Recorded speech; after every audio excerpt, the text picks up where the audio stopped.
Chapter 1. The Creature in the Shop. My name is Dr. Frederick Treves.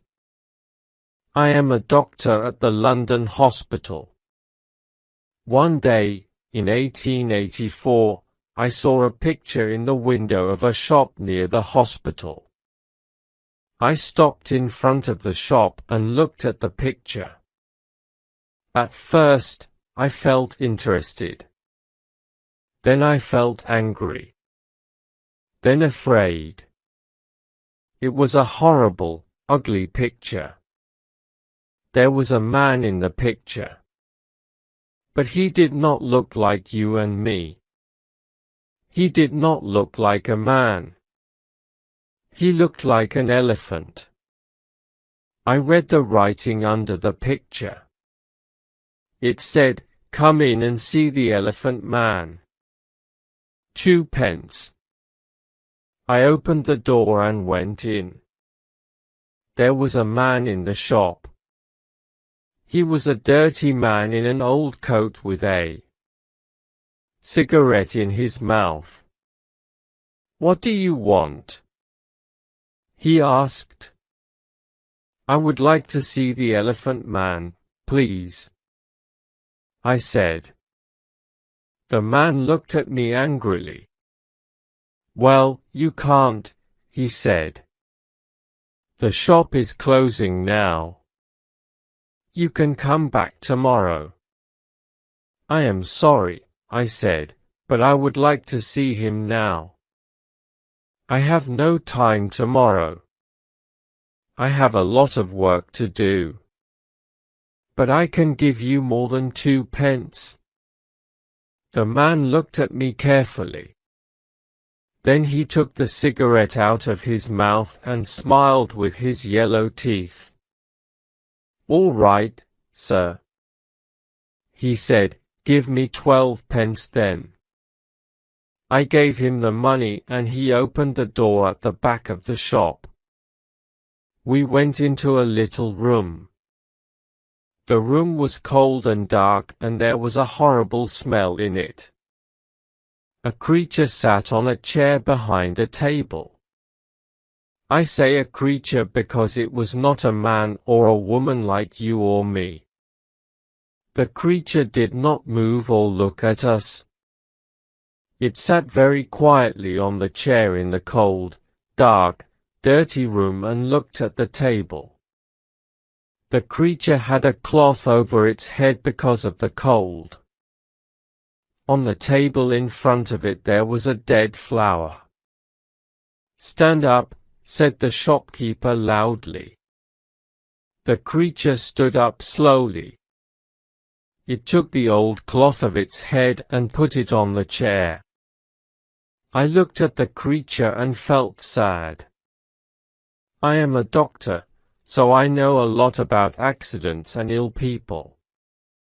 I see horrible, ugly things every day. But this creature, this thing, was the worst of all. There were no men or women in the hospital like him. He wore some old trousers, but no shirt, coat or shoes, so I could see his body very well. His head was the most interesting thing. It was very, very big, like an enormous bag with a lot of books in it. The head did not have much hair. And there was another bag of brown, dirty skin at the back of it. This skin came down below his neck. I could not see one of his eyes very well because a lot of skin came down in front of his face, too. An enormous red tooth came out of his mouth, under his nose. It looked like an elephant's tooth. The mouth and nose were like holes in the face. The face could not smile or laugh or look angry or sad because the skin could not move. It was dead like an elephant's face. There were more bags of dirty skin on the front and back of the creature's body. These bags came down to his legs. The right arm was enormous, and there were bags of skin on it, too. The right hand was like a man's foot. But the left hand, the left arm and the left hand were beautiful. The left arm had wonderful skin, and the fingers of the left hand were long and beautiful. It was like a young woman's hand. "Walk, Merrick," said the shopkeeper angrily. "Come on, quickly. Move." He hit the creature with his hand. Slowly the creature walked across the room. But he could not walk well. His legs were very big and fat, and he had a bad back. He could not walk far without a stick. "All right." "Thank you," I said. "Let him sit down. I don't want to see any more." I felt ill. And the smell in the room was very bad. "Yes, sir?" said the shopkeeper. "Sit down, Merrick." We went out of the room and closed the door. The shopkeeper smiled at me with his yellow teeth. "Wonderful, sir. Isn't it?" he said. "The best elephant man in England. Hundreds of people come to see him, you know.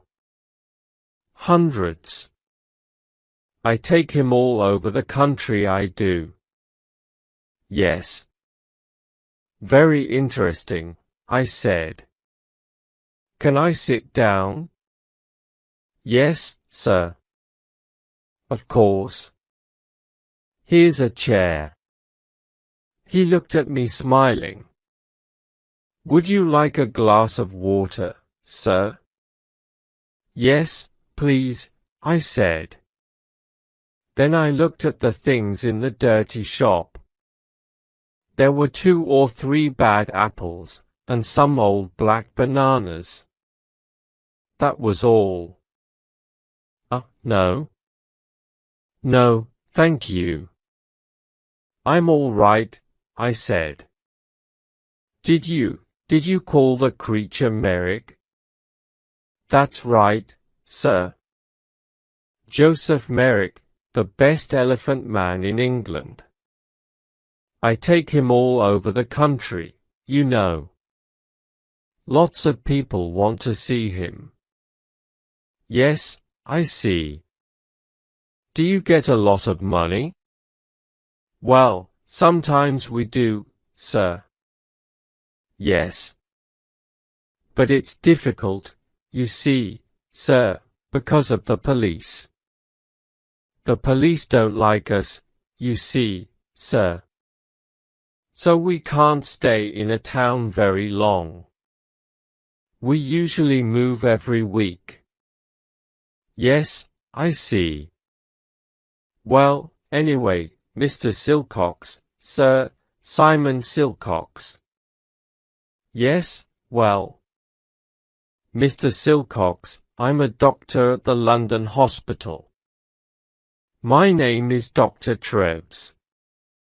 I think this man, Joseph Merrick, is very interesting, and I would like to see him at the hospital. I want to look at him more carefully, you see." "Yes, sir." "I see. But how can he get to the hospital?" "It's going to be difficult." "Why, man?" "The hospital's not far from here." "Well, yes, sir. I know. But you see, Merrick can't walk very well. He needs help. You can come with him. Do you want more money? Is that it?" "Well, yes, sir. I do." But you see, people are afraid of him, too. In the road, little boys always run after him and hit him. Then the police get angry because people are afraid. Sometimes they take us to prison. I see, I said. Well, how can he come to the hospital then? Bring a cab, sir, said Silcock. You can take him to the hospital in a cab. Chapter 2. The card. So next day, at 7 o'clock, I came to the shop in a cab. There were not very many people in the road because it was early in the morning. In November, it is dark at 7 o'clock in the morning, and I could not see the shop very well. I waited 5 minutes. A postman walked past. Then the door of the shop opened and the creature Merrick came out. I could not see his face or his body. He had an enormous black hat on his head, like a big box. A grey cloth came down from the hat in front of his face. There was a hole in the cloth in front of his eyes. He could see out of the hole, but I could not see in. He wore a long black coat, too. The coat began at his neck and ended at his feet. So I could not see his arms, his body, or his legs. On his feet, he wore big shoes like old bags. He had a stick in his left hand, and he walked very slowly. I opened the door of the cab and got out. "Good morning, Mr. Merrick," I said. "Can you get in?" "Og my upper stup," he said. "I'm sorry," I said. "I don't understand." For a minute, he stood by the door of the cab and said nothing. Then he hit the cab with his stick. "Stirps," he said loudly. "Help me up the steps." Then I understood. There were 3 steps up into the cab, and he could not get up them. "Yes, I see." "I'm sorry," I said. "Let me help you." I took his left hand and began to help him. My right hand was behind his back. I felt very strange. His left hand was like a young woman's, but his back under the coat was horrible. I could feel the bags of old skin on his back under the coat. He put one enormous foot on the first step, and then he stopped. After a minute he moved his second foot slowly. Then he stopped and waited again. "Hello, sir. Can I help you?" I looked behind me. It was the postman, and behind him I could see 3 young boys.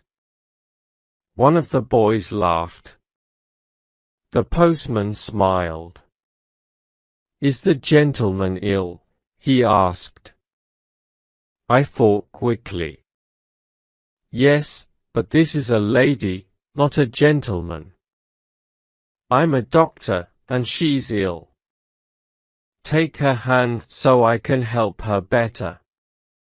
The postman took Merrick's left hand, and I helped him with 2 hands from behind.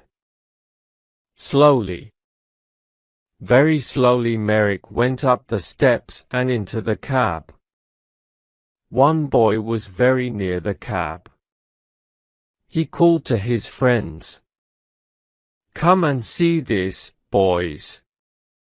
A fat lady in a black coat. And look at that enormous hat." The boys laughed. They were very near the cab too, now. I closed the door quickly. "Thank you," I said to the postman. "That's all right, sir," he said. "She's a strange lady, sir." "Isn't she?" "She's ill." "That's all," I said quickly. "We're going to the hospital. Goodbye. And thank you." The cab drove down the road to the hospital. I looked at Merrick. "That was difficult, wasn't it?" I said. At first he said nothing. But then he spoke. His voice was very strange. But I listened to him carefully, and I could understand him. "The steps were very difficult," he said. "But most things are difficult for me." "Yes," I said. "Nothing is easy for you, is it?" "No," he said. He was very quiet for a minute. Then he said, "Who are you, sir?" "Who am I?" "Oh, I'm sorry. My name is Dr. Trebs. Here. This is my card."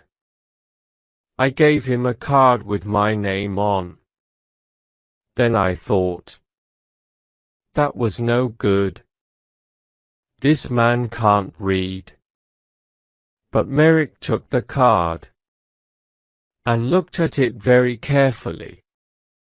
Then he put it in his trousers pocket. I did not talk to him very much at the hospital. I looked at his head and arms and legs and body very carefully. Then I wrote the important things about him in a little book. A nurse helped me. Merrick looked at her sometimes. But she did not smile at him or talk to him. I think she was afraid of him. I think Merrick was afraid too. Because he was very quiet. At 4 o'clock, I took him back to the shop in a cab. The next day, I looked in the shop window again. But the picture was not there. Chapter 3. A letter to the Times. I did not see Merrick again for 2 years. Then one day, the police found him. He had my card in his hand, so they brought him to the London hospital. He was very tired, hungry, and dirty. So I put him to bed in a quiet little room. But he could not stay at the hospital. He was not ill. And of course the beds in the hospital offer ill people. We have no beds for hungry people or ugly people. I told the hospital chairman, Mr. Cargom, about Merrick. He listened carefully. And then he wrote a letter to the editor of the Times newspaper. From the Times. December the 4th, 1886. A letter to the editor. Dear Sir, I am writing to you about a man in our hospital. He needs your help. His name is Joseph Merrick, and he is 27 years old. He is not ill. But he cannot go out of the hospital because he is very, very ugly. Nobody likes to look at him, and some people are afraid of him. We call him the Elephant Man. 2 years ago, Merrick lived in a shop near the London hospital. For 2 pence, people could see him and laugh at him. One day, Dr. Frederick Trebs, a hospital doctor, saw Merrick, brought him to this hospital and looked at him carefully. Dr. Trebs could not help Merrick, but he gave him his card. Then the shopkeeper, Silcock, took Merrick to Belgium. A lot of people in Belgium wanted to see him. And so after a year, Merrick had £50. But then Silcock took Merrick's £50, left Merrick in Belgium and went back to London. Merrick came back to London by himself. Everyone on the train and the ship looked at him and laughed at him. In London, the police put him in prison. But then they saw Dr. Trebs's card and brought Merrick to the London hospital. This man has no money and he cannot work. His face and body are very, very ugly. So of course, many people are afraid of him. But he is a very interesting man. He can read and write and he thinks a lot. He is a good, quiet man. Sometimes he makes things with his hands and gives them to the nurses because they are kind to him. He remembers his mother and he has a picture of her. She was beautiful and kind, he says. But he never sees her now. She gave him to Silcock a long time ago. Can the readers of the Times help us? This man is not ill, but he needs a home. We can give him a room at the hospital, but we need some money. Please write to me at the London Hospital. Yours faithfully, F.C. Carr-Gomm, Chairman of the London Hospital. The readers of the Times are very kind people. They gave us a lot of money. After 1 week, we had £50,000. So Merrick could live in the hospital for all his life. We could give him a home. Chapter 4. Merrick's first home. We gave Merrick 2 rooms at the back of the hospital. One room was a bathroom, so he could have a bath every day. Soon his skin was much better, and there was no horrible smell. The second room had a bed, table, and chairs. I visited him every day and talked to him. He loved reading and talking about books. At first, he did not know many books. The Bible, and 1 or 2 newspapers, that's all. But I gave him some books of love stories. And he liked them very much. He read them again and again, and talked about them often. For him, the men and women in these books were alive, like you and me. He was very happy. But sometimes it was difficult for him. At first, 1 or 2 people in the hospital laughed at Merrick because he was ugly. Sometimes they brought their friends to look at him. One day, a new nurse came to the hospital. And nobody told her about Merrick. She took his food to his room and opened the door. Then she saw him. She screamed, dropped the food on the floor, and ran out of the room. I was very angry with the nurse and went to see Merrick. He was not happy about it, but he was not very angry. I think he felt sorry for the girl. People don't like looking at me. I know that, Dr. Trebs, he said. They usually laugh or scream. Well, I don't want nurses to laugh at you, Joseph, I said angrily. I want them to help you. Thank you, Dr. Trebs, he said, in his strange, slow voice. But it's not important. Everyone laughed at me. I understand that. I looked at him sadly. In his one good hand, his left hand, he had the little picture of his mother. He looked at the picture for a minute, and then put it by a flower on the table. A tear ran out of his eye and down the skin of his enormous, ugly face. Dr.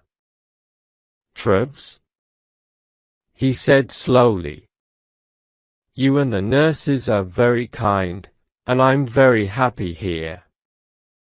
Thank you very much. But I know I can't stay here long, and I would like to live in a lighthouse after the hospital, please. A lighthouse or a home for blind people.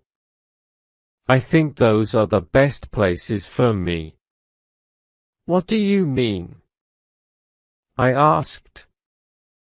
Why? He did not look at me. He put the flower on the picture and looked at it carefully. Lighthouses have seen all around them, don't they? He said, nobody could look at me in a lighthouse, so I would be happy there. And blind people can see nothing, so they couldn't see me, could they? But Joseph, I said, this is your home. You live here now. You aren't going to leave the hospital. Not today, perhaps, he said. But soon. You are a kind man, Dr. Trebs, but I can't stay here very long. I have no money. I smiled. Joseph, I said, this is your home now. Don't you understand? You can stay here all your life. Very carefully, I told him about the letter to the Times and the money. I don't think he understood at first, so I told him again. He was very quiet for a minute. Then he stood up and walked up and down the room very quickly. A strange sound came from him, like laughing. Laughs. Chapter 5. An important visitor. I did not want Merrick to live by himself, like a man in the lighthouse. He read his books and talked to me, but I wanted him to talk to more people, and I wanted him to talk to women. Merrick read about women in his books, but he did not often talk to women. He met the nurses every day, but they did not talk to him very much. For them, he was always a creature, not a man. One day, one of my friends, a beautiful young woman, came to the hospital. I told her about Merrick and took her to his room. She opened the door and smiled at him. "Good morning, Mr. Merrick," she said. Then she shook his hand. Merrick looked at her for a minute with his mouth open. Then he sat down on his bed with his head in his hand and cried. He cried for nearly 5 minutes. The tears ran down his face between his fingers and onto the floor. My friend sat on the bed beside him and put her hand on his arm. She said nothing, but she smiled at him and shook his hand again before she left. "Dr. Trebs," he said to me that night. "That lady was wonderful. My mother smiled at me once, many years ago, but no women smile at me now. But this lady smiled at me too, and she shook my hand. A beautiful lady smiled at me and shook my hand. My young lady friend came again the next week and talked to Merrick for half an hour. The week after that she came again with a friend. They gave him some books and had a cup of tea with him. It was wonderful for him. For the first time in his life he had some friends. He was a very happy man. He sat in his room and read his books and said no more about living on a lighthouse. People began to read about Merrick in the newspapers, so he had a lot of visitors. Everybody wanted to see him. A lot of important ladies and gentlemen visited him. They smiled at him, shook his hand, and gave him books. Merrick liked talking to these people, and he began to forget about his ugly body. His visitors never laughed at him. He began to feel like a man, not a creature. One wonderful day a very important lady came to the hospital to visit him. I met the lady and took her to his room. Then I opened the door and smiled at him. "Good morning, Joseph," I said. "There is a new visitor to see you today, a very famous lady." Merrick stood up beside his table. He did not smile because his face could not smile. But his eyes looked happy. "That's good," he said. "Who is it?" I moved away from the door and the visitor walked in. "Your Majesty, this is Joseph Merrick," I said. "Joseph, this is Her Majesty, Queen Alexandra, the Queen of England."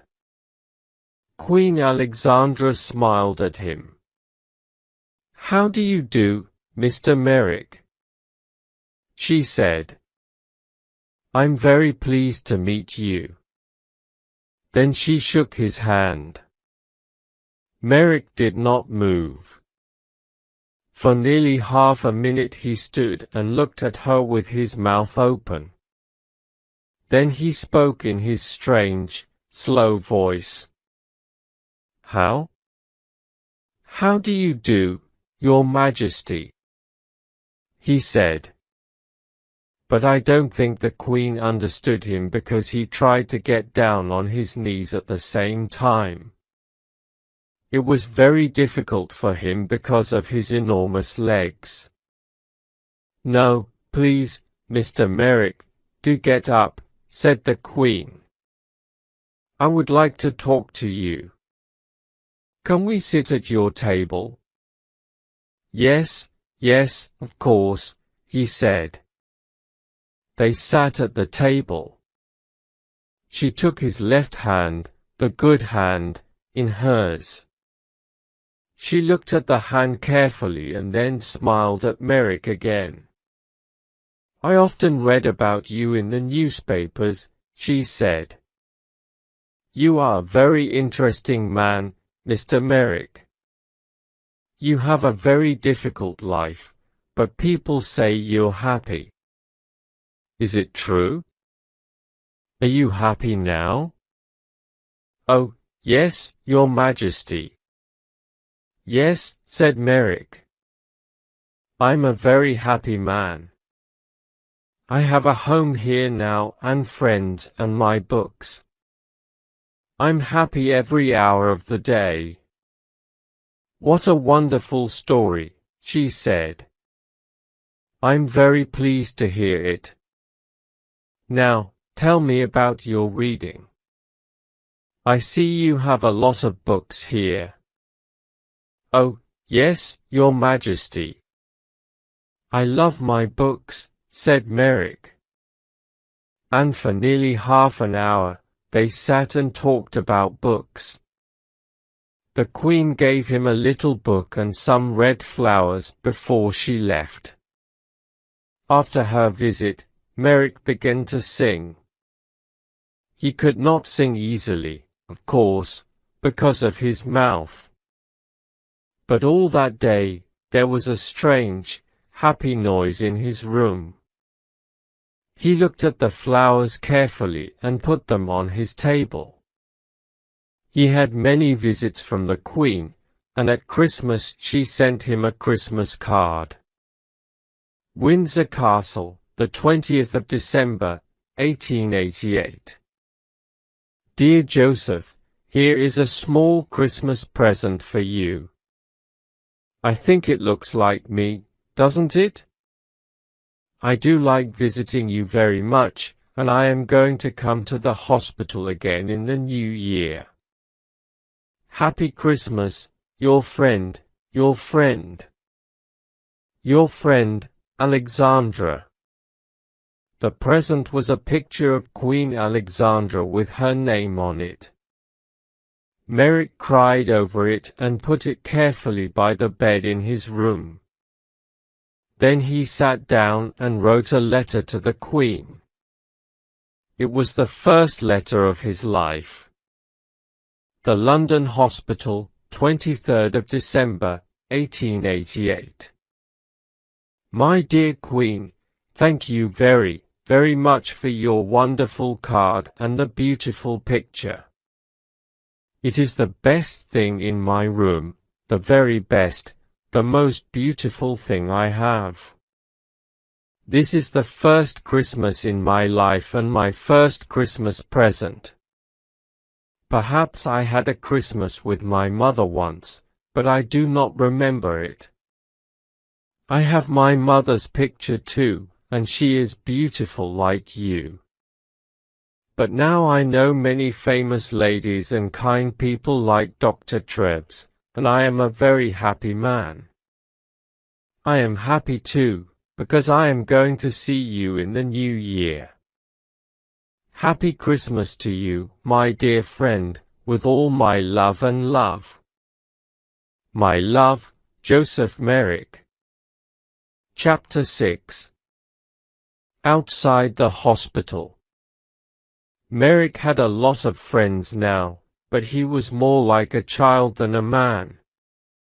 He could read about things and talk to his visitors, but he could not go out of the hospital by himself. He thought and played like a child. After Christmas, he wanted to go to the theater. This was very difficult because I did not want the people in the theater to see him. But a kind lady from the theater, Mrs. Kendall, helped us. We bought tickets for a box at the side of the theater. We went to the theater in a cab with dark windows, and we went into the theater by a door at the back, the Queen's door. Nobody saw us. 3 nurses sat at the front of the box, and Merrick and I sat in the dark behind them. Nobody in the theater could see us, but we could see the play. It was a children's Christmas play. Merrick loved it. It was a most wonderful, exciting story. Often he laughed, and sometimes he tried to sing like the children in the theater. He was like a child. For him, everything in the story was true. Once he was very afraid, because the bad man in the play was angry and had a knife. At first, Merrick wanted to leave the theater, but I stopped him. Then he was very angry with this bad man in the play. He hit his hand on his chair and stood up and talked to the man, but nobody heard him. When the bad man went to prison, Merrick laughed. Merrick thought the beautiful young lady in the play was wonderful. He wanted to talk to her too. At the end of the play, he was very happy, because she married a good young man. He remembered this play for a long time, and he talked a lot about the people in it. "What do you think they did after we left?" he asked me. "Where do the young lady and the young man live? What are they doing now?" "I don't know," I said. "Perhaps they live in the country." Merrick thought about this for a long time. Then he said, "Dr. Treves, can I go to the country, please? I saw the country once from a train, but I never went there. I often read about it in books. It's very beautiful, isn't it? I would like to see it." The visit to the theatre was difficult, but a visit to the country was more difficult. But again one of his new friends helped us. She had a small house in the country, and Merrick could stay in it for the summer, she said. I took Merrick to the country in a train with dark windows, so nobody could see him. Then we went in a cab to the country house.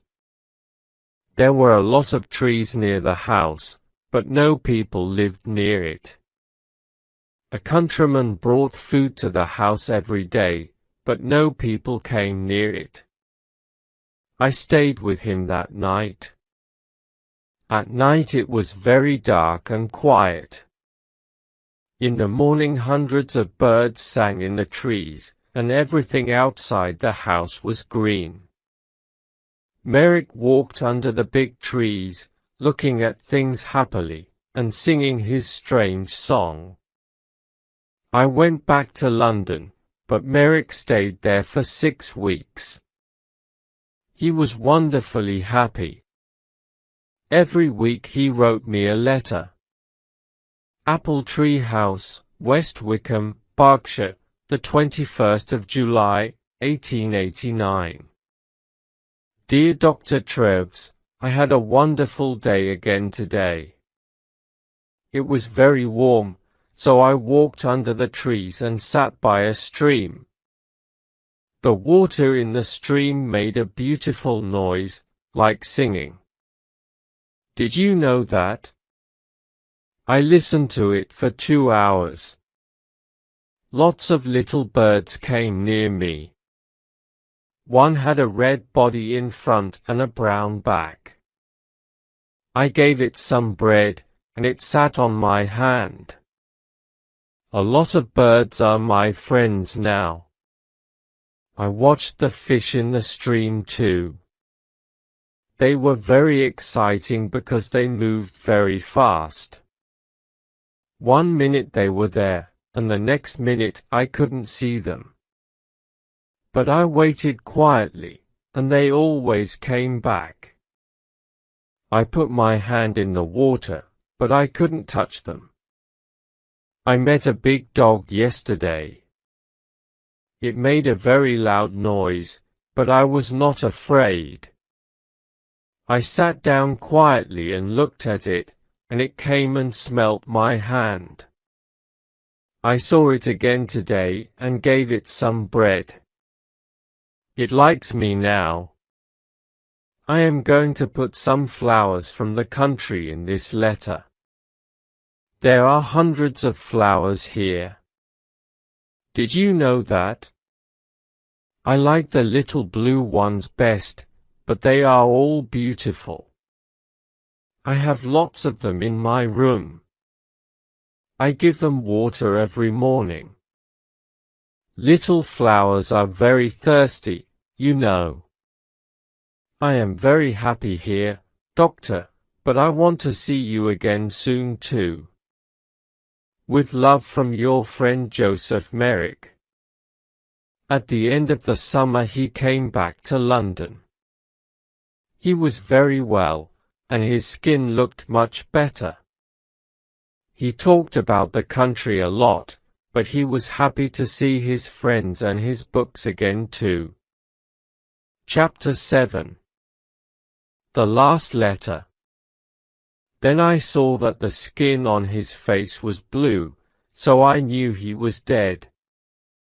He did not usually sleep on his back. His enormous head was very heavy, so he usually sat up in bed, with his arms round his legs and his head on his knees. He could sleep well like this, but he wanted to sleep on his back like you and me. He tried to sleep on his back that night, but his heavy head came off the bed, and he broke his neck. He died very quickly. Next day, the chairman of the London hospital, Mr. Cargom, wrote to the editor of the Times again. The Times, April 16, 1890. Dear Sir, 3.5 years ago I wrote to you about a man called Joseph Merrick. This man was called the Elephant Man because he was born with a very ugly body. Merrick was not ill, but he could not work, and he had no money. The readers of the Times felt sorry for him, and they gave me a lot of money for Merrick. Because of this money, we could give Merrick a home in the London hospital. It was his first good home, and for 3.5 years, he lived here happily. The doctors and nurses of the hospital helped him, and many important people visited him. He read many books, he went to the theatre, and in the summer he stayed in the country for 6 weeks. Because of your readers' money, we could give him a happy life. Last night, Joseph Merrick died quietly in his bed. He was a man with a very ugly body, but he was a good, kind man, and he had a lot of friends. We like to talk to him, and we are all very sorry because he is dead. A lot of people are going to remember him for a long time. There is some money left, so I am going to give it to the hospital. Thank you, sir, for your help. Yours faithfully, F.C. Cargom, Chairman of the London Hospital. Thank you.